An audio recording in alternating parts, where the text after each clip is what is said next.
yaa dhaqaajiyey farmaajadeedii. Sheekada kitaabkan iyo nuxurkiisaba halkan ka bogo.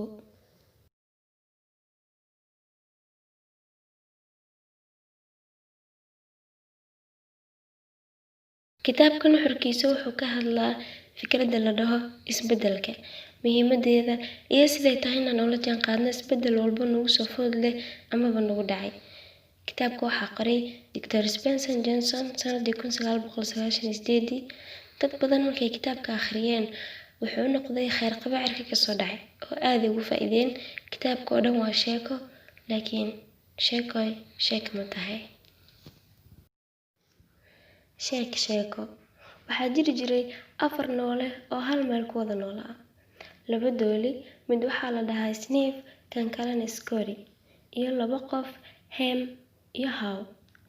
Sniff, Scotty, Hem iyo Haw waxay ku wada noolaayeen dhul isku eg haddaad dhex gasho aad ku dhex dhumayso. Quud waxay ka dhigan jireen farmaajada. Farmaajadana waxay u taagan tahay wax walbo aad ku tiirsan tahay, sida shaqadaada, lacagta, qoyskaaga, almuhim wax walbo oo noloshaada beeso ah. Subax walba markay soo toosaan, farmaajada waxay usoo doonan jireen xarunta Ca, halkaas ay ga barteen. Laakiin nafleydu kala xariifsan yihiin soo maaha.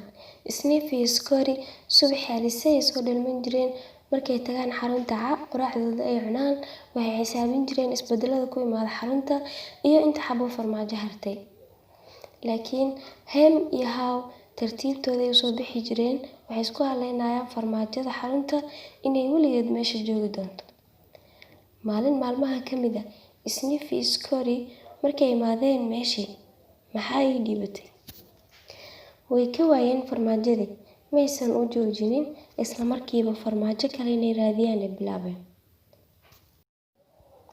Saaxiibadeen Hem iyo Haw markay imaadeen ay waayeen farmaajadii, way isku dhex yaaceen. Aaway farmaajadeedii? Farmaajo ma taalo miya? Yaa dhaqaajiyey farmaajadeedii? Ay ka bixi waayeen. Gurigooda ay iskaga laabteen. Qoraxdii way dhacday, maalinkii la dhalatay. Way soo laabteen haddana waxay rajo ka qabaan inay u imaadaan farmaajadii oo xaruntii taalo. Maxaa ii dhibatay? Xaruntii Ca weli waa eber. Way iska fariisteen. Waxaa isugu darsamay xanaaq, murug iyo baahi. Waxay isweydiiyeen Sniff iyo Scotty meel ay qabteen. Waxaa laga yaabaa inay dhumeen saacaan ama ay heleen farmaajo cusub. Hadalkaas Haw maskaxdiisa maysan ka foqin. Fakir dheer u galay. Haddaan baxna talow ma soo heli doonaa waxaan cunno?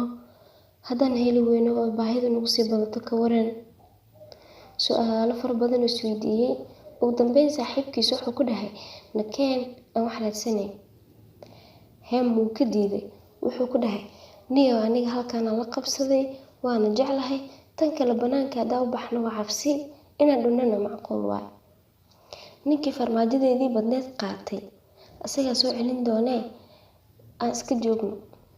Tan kale wax kaloo sameyno ma laha. Haw waxaa saameeyey warkii saaxiibkiis, wuuna iska fariistay. Kadib waxay joogaanba, Haw wuu is celin waayey, wuxuuna go'aansaday inuu wax raadiyo. Laakiin saaxiibkiis Hem wuu ka diiday inuu martiisa ka soo dhaqaaqo.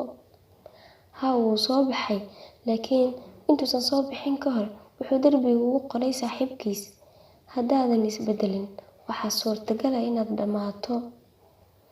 Dhinaca kale, Sniff iyo Scotty waxay heleen xarunta N oo farmaajo tii ka badan ay ka buuxdo.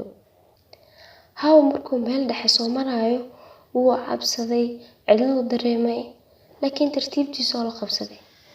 Darbiguu soo maraba wuu soo calaameeyaa soo xasuusta hadhow inuu soo maray jidkan iyo in kale. Mar kale haddana eray qurux badan uu ku qorayay darbiga. Waxaa ka mid ah, haddaadan cabsan maxaad qaban kartaa? Haddana wuxuu ku qoray, waxaad dareemaysaa xorriyad markaad cabsida ka adkaato. Waana hadal qiimo iyo qaayo badan oo qof walba naga mid tahay inuu xasuusto, uu is xasuusiyo. Wuxuu dareemay xorriyad inuu wax qabsan karo. Soo socday wuxuu ku yimid xarun kale, laakiin eber ah. Waxaa dhex yaalay jawaab yaryar oo farmaajo ah. Kiisuu ka cunay, inta kalena wuu soo qaatay. Wuxuu istahay, bal saaxiibka Hem ka wardoon meeshii muu baahi weli la fadhiyaa mise wax buu raadsaday. Wuxuu u tagay asagoo meeshiisii jooga. Wuxuu u taagay farmaajadii, laakiin saaxiibkiisu wuu ka diiday. Wuxuuna u sheegay inuusan rabin farmaajo cusub, tiisiin uu sugayo. Markuu arkay saaxiibkiisa caqligiisa, wuu iskaga soo tagay. Mar kalena farmaajo raadis uu soo galay ilaa uu ka tegay xarunta N. Halkaas uu kula kulmay Sniff iyo Scary. Haw markuu xarunta N tegay, wuxuu fahmay markay noloshaadu isbeddel ku dhaco, waxaad ka aaminsan tahay oo dhan way isbeddelayaan. Garaadkaaguna wuu isbeddelaa. Markaad soo baxdeed oo dad cusub baratid, farmaajo kalena raadsatid, nolosha cashiradeedana u soo xaadirtid, ma ahaanaysid qofkii hore ebarka ahaa ee waxaa ku soo baxaysaa qof fiican oo aad beri ku faanto. Cashiradii Haw darbiga nagu qoray waxaan ka qaadanaynaa in isbeddelka mar walba uu jiro, cidna uusan u joojin doonin. Xasuustow, mar walba farmaajada meeshaad uga baratay ma joogi doonto. Filo isbeddel walba oo hadduu kugu yimaado noqo sida Sniff iyo Scary. Haddaad sida Haim oo kale noqotona, Ilaahay kuu naxariisto. Isku day inaad dhaqsi la qabsato isbeddelka, sababtoo ah haddaad daahdo, wax badan kaa dayacmayo. Hadhowna waxaad ka shalaayi doontaa, waxaad dhihi doontaa, Alla maxaan saa u samayn waayay haddaan saa samayn lahaa. Intaasay noogu egtahay sheekada. Waxaan ku baranay isbeddelka inuu yahay lagama maarmaan, noloshuna ay ku dhisan tahay.